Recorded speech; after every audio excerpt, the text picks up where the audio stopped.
Dilim.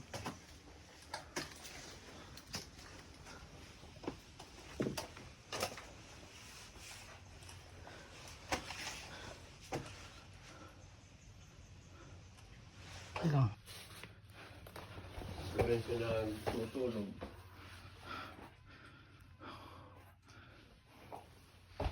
Yung mga butas talaga. No, madaming ano yan. May mga lagusan pa yan. Diyan siguro to. Baka dyan tayo yung masita. Putik. Ano? Paanan. Paanan ng mundo ko yun. May anak na taas oh. Ano? Lagusan pa yan sa taas.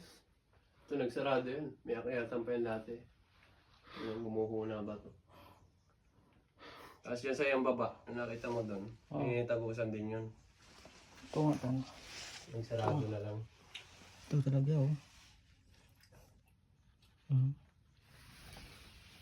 Buta baka may sawa dyan.